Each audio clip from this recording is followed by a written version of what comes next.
नमस्कार दोस्तों, मैं आपकी दोस्त और होस्ट डॉक्टर नमिता कुलश्रेष्ठ अपने नैनोटेक आयुर्वेद के यूट्यूब चैनल में आपका हार्दिक स्वागत करती हूँ। जो आज मेरा टॉपिक ऑफ डिस्कशन है वो बहुत ही इंटरेस्टिंग है। जी हाँ, मैं आपके साथ डिस्कस करूँगी सद्व्रत का पालन करने से आप अपने बच्चों में संस्कार कैसे लाएँ, प्लस उनको मानसिक विकारों से प्लस शारीरिक विकारों से दूर कैसे रखें। तो अगर आप सद्व्रत जो मैं आज आपको एक्सप्लेन करूँगी अपने इस वीडियो में, उसका अगर 25% भी अगर आप फॉलो कर लो तो 80% बीमारियों से आप बच सकते हैं। जी हाँ दोस्तों, मेरा वीडियो एंड तक ज़रूर देखिएगा। इसमें ऐसी जानकारियाँ हैं जो अगर आप फॉलो करेंगे तो आप स्वास्थ्य लाभ उठा पाएंगे। और मेरे चैनल को लाइक शेयर सब्सक्राइब ज़रूर करिएगा। और अगर अच्छा लगे मेरा ये वीडियो तो कमेंट बॉक्स में कमेंट ज़रूर करिएगा। मेरे इस वीडियो से रिलेटेड अगर कोई क्वेरी हो तब भी आप कमेंट बॉक्स में कमेंट कर सकते हैं। तो आज हम शुरू करते हैं सद्व्रत। सद्व्रत बेसिकली अच्छे आचरण। पुराने समय में होता क्या था कि संयुक्त परिवार होते थे। आजकल न्यूक्लियर फैमिलीज़ एग्जिस्ट कर रही हैं। संयुक्त परिवार में हमारे बड़े बुजुर्ग होते थे, वो हमें आए दिन नई नई जो टिप्स और नए नए तरीके बताते थे जिनको हम फॉलो करते थे और लाइफ स्पैन हमारा बहुत ज़्यादा होता था। बट आज वो माहौल तो है नहीं। आजकल लोग सिर्फ पैसा कमाने में लग रहे हैं। जितने भी कमाने वाली एज के हैं, सारे परिवार के सारे सदस्य कमाने के लिए सुबह से शाम तक निकल जाते हैं। अपने लिए टाइम ही नहीं है, अपने लिए कुछ भी करने के लिए, सोचने के लिए, बच्चों के साथ समय बिताने का समय ही नहीं है। तो सिर्फ पैसा कमाने की होड़ है, कंपटीशन में आगे से आगे निकलने की होड़ है। तो इस चक्कर में क्या होता है कि वो मानसिक रोगी होते चले जा रहे हैं। अपने शरीर का ध्यान नहीं रख रहे हैं तो शारीरिक रोगों से घिरे हुए हैं। पुराने ज़माने में होता क्या था, अगर एक के साथ कोई मुसीबत आती थी तो पूरा परिवार एकजुट होकर खड़ा होता था। लेकिन आज जो है न्यूक्लियर फैमिली होने की वजह से जो प्रॉब्लम आती है वो एक अकेले के ऊपर आती है, जिससे वो अवसाद, पागलपन, अनिद्रा, इन सब मानसिक रोगों का शिकार हो रहा है। फास्ट फूड खा रहा है, खाने का समय नहीं है, खाना बनाने का समय नहीं है, फास्ट फूड खा रहा है, उससे भी उसको शारीरिक विकार जल्दी घेर ले रहे हैं। तो हम शुरू करते हैं अपना टॉपिक सद्व्रत। सद्व्रत हैं क्या? अच्छे आचरण। अच्छे आचरणों में सबसे पहला मैं आपसे शेयर करना चाहूँगी कि हमें ब्रह्म मुहूर्त में उठना चाहिए। ब्रह्म मुहूर्त जो होता है सुबह 4 बजे से लेकर 6 बजे तक का टाइम होता है, जिस समय में प्राणवायु सबसे ज़्यादा होती है। प्राणवायु की कंसंट्रेशन, प्राणवायु बेसिकली ऑक्सीजन रिच एयर होती है और वो एटमॉस्फेयर में बहुत ज़्यादा होती है और सब लोग सोए रहते हैं। तो ये जो है अध्ययन अध्यापन का सबसे श्रेष्ठ समय होता है। सुबह उठिए, मलमूत्र त्याग करके स्नान करिए। स्नान का भी विधान ऐसा है कि सुबह भी स्नान करना चाहिए और अगर कर सकते हैं तो संध्या काल में भी स्नान करना चाहिए। अपने नख, केश और दाढ़ी, मूंछ, इन सबको जो है इनका कर्तन करना चाहिए एक पक्ष में 3 बार, ऐसा आचार्य चरक जी ने कहा है। और हमें हमेशा जितने भी हमारे आदरणीय लोग हैं, जितने हमारे माता पिता हैं, हमारे गुरुजन हैं, जितने सिद्ध पुरुष हैं, ब्राह्मण हैं, गाय हैं, गुरु हैं, इन सबको की हमें पूजा करनी चाहिए। घर में हवन का ज़रूर हमें अनुष्ठान करना चाहिए। हवन करने से घर में शुद्धि और पॉजिटिविटी रहती है। और इसके बाद अगर हम लोग सामाजिक दृष्टिकोण से देखें तो हमें किसी की निंदा नहीं करनी चाहिए। किसी की गोपनीय बातों को सबके सामने प्रसारित नहीं करना चाहिए, सबके से हमें शेयर नहीं करना चाहिए किसी की गुप्त बातों को। दूसरा, हमें किसी की तरक्की यानी कि उन्नति से ईर्ष्या नहीं करनी चाहिए। हमें उसका कारण ढूंढना चाहिए कि ये इस शिखर तक पहुंचा तो कैसे पहुंचा और हम भी उस शिखर तक कैसे पहुंच सकते हैं। लेकिन उसकी उन्नति से हमें ईर्ष्या, जेलसी बिल्कुल नहीं करनी चाहिए। हमें घमंड नहीं होना चाहिए किसी चीज़ का, ठीक है। हमें जो है किसी से शत्रुता नहीं रखनी चाहिए, हमेशा मैत्री भाव रखना चाहिए। प्रसन्न चित्त मन से उठना चाहिए और दिन भर हमें खुश रहना चाहिए। क्रोध बिल्कुल नहीं करना चाहिए।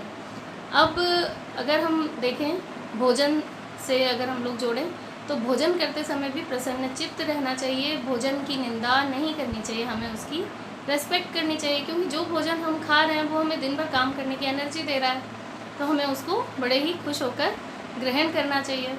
हमें कभी किसी आदरणीय जितने भी लोग हैं उनका हमें अनादर नहीं करना चाहिए, तिरस्कार नहीं करना चाहिए।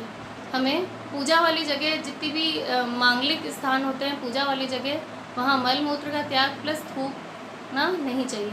तो इन सब बातों, ये बहुत ही छोटी छोटी बातें हैं, लेकिन अगर हम फॉलो करेंगे तो काफ़ी कुछ हमें बीमारियाँ पास फटकेंगी भी नहीं। तो अब ये तो था हमें क्या करना चाहिए, अब हम बताते हैं आपको क्या नहीं करना चाहिए। सर्वप्रथम हमें झूठ नहीं बोलना चाहिए, हमेशा सच का साथ देना चाहिए। दूसरा, हमें किसी के अधिकार और किसी के धन और किसी की स्त्री पर बुरी नज़र नहीं रखनी चाहिए। हमें किसी पापी व्यक्ति के साथ भी पाप का व्यवहार नहीं करना चाहिए, किसी से शत्रुता नहीं रखनी चाहिए। हमें अगर कोई मुसीबत में है उसके साथ दया भाव रखनी चाहिए, हमें उसकी मुसीबत से उसको उबारने के लिए उसकी मदद करनी चाहिए।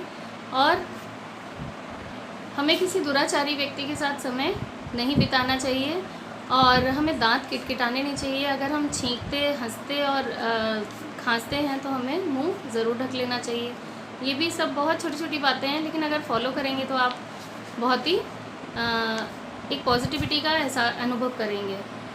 हमें किसी तेज़ चमक वाली चीज़ जैसे सूर्य हुआ, अग्नि हुआ, अपवित्र चीज़ हुई, इनको देख के इनको नहीं देखना चाहिए। और इनको क्या कहते हैं, हमें तेज़ प्रवाह वाले पानी में स्नान नहीं करना चाहिए। पूर्व दिशा की जो वायु होती है उसको भी हमें उसमें हमें उसको ज़्यादा लेना नहीं चाहिए। और किसी भी मांगलिक कार्य में, किसी भी पूजा पाठ में हमें अपवित्र रूप से और गंदे कपड़ों में कभी भी नहीं जाना चाहिए। अब हम बात करते हैं भोजन से जुड़े व्रत का। तो जब भी हम भोजन करते हैं, भोजन करने से पहले सर्वप्रथम हमें देवी देवताओं को, अग्नि देवता को, माता पिता को, घर के नौकर को भोजन कराए बिना हमें भोजन ग्रहण नहीं करना चाहिए। और पहले भी जैसे बता चुकी हूँ, भोजन हमेशा प्रसन्न चित्त मन से ही करना चाहिए, और भोजन की निंदा बिल्कुल नहीं करनी चाहिए। रात्रि के समय दही का सेवन वर्ज्य है, दही नहीं खाना चाहिए। और हमें भोजन की थाली में कुछ भी अन्न छोड़ना नहीं चाहिए।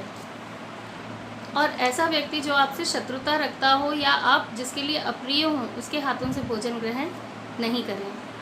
अब हम बात करते हैं मल त्याग से जुड़े हुए कुछ सतव्रत। शरीर को टेढ़ा करके कभी छींकना नहीं चाहिए, शयन नहीं करना चाहिए और भोजन नहीं करना चाहिए। अगर मल मूत्र का वेग हो तो सारे कार्य छोड़ के पहले हमें उसके वेग को शांत करना चाहिए।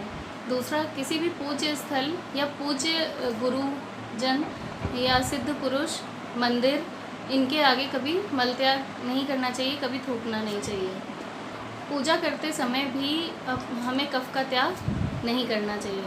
अब बात करते हैं स्त्रियों से पुरुषों का या घर के सदस्यों का व्यवहार कैसा होना चाहिए। हमें कभी भी स्त्रियों का अपमान नहीं करना चाहिए, उनको लक्ष्मी का दर्जा दिया गया है, हमेशा उनका और उनकी बातों का सम्मान करना चाहिए।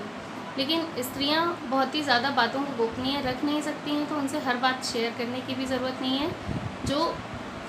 जो बात आप शेयर नहीं करना चाहते हैं वो आप शेयर ना करिए। पूज्य लोगों का तिरस्कार नहीं करना चाहिए, जैसा कि मैं पहले भी कह चुकी हूँ। इससे आप जो है दुर्भाग्य के भागी बनते हैं और आप नेगेटिविटी से घिरे रहते हैं। अब हम पठन पाठन से रिलेटेड कुछ बातें आपको बताऊंगी मैं। जैसे कहीं उल्कापात होता है और कभी तेज़ बिजली कड़कती है, और संध्या काल जो रहती है, गोधूली बेला जिसको हम कहते हैं, ऐसे में कभी भी अध्ययन नहीं करना चाहिए, पढ़ाई नहीं करनी चाहिए। शयन भी इस टाइम में नहीं करना चाहिए, भोजन भी इस समय नहीं करना चाहिए।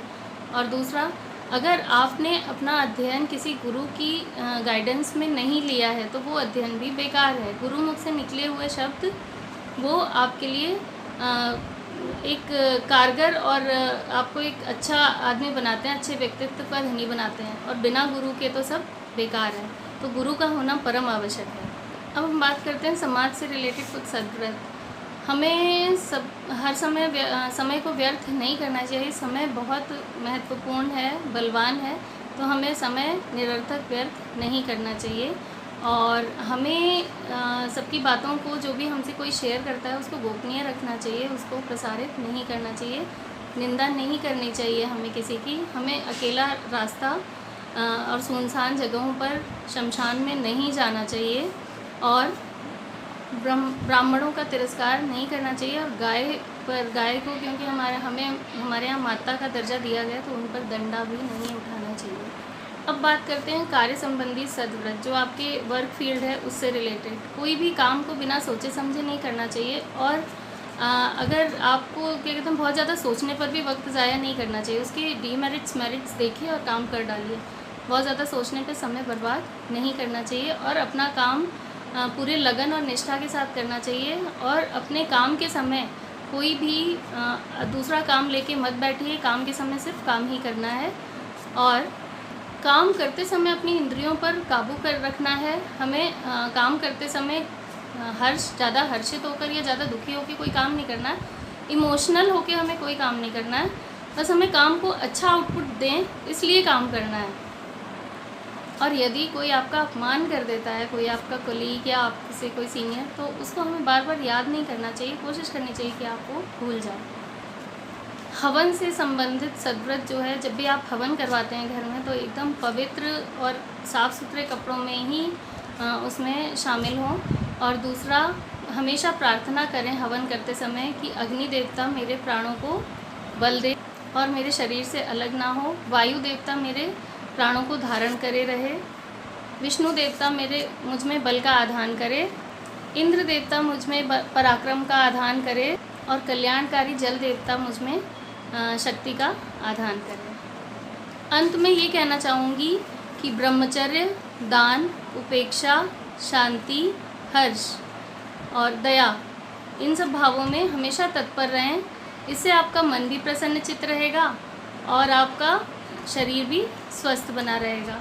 तो दोस्तों, मेरा आज का ये टॉपिक ऑफ डिस्कशन आपको कैसा लगा, मुझे कमेंट बॉक्स में कमेंट करके ज़रूर लिखिएगा। आपके कमेंट से मुझे प्रोत्साहन मिलता है कि मैं और आयुर्वेद के बड़े से समुद्र में से कुछ छोटे छोटे आपको बीज देती रहूँ, छोटे छोटे पानी की बूंद आपके लिए मैं पेश करती रहूँ। तो आपको मेरा ये टॉपिक कैसा लगा ज़रूर बताइएगा। अपना अमूल्य समय देने के लिए धन्यवाद। अगले टॉपिक के लिए इंतज़ार करिए। तब तक के लिए नमस्कार।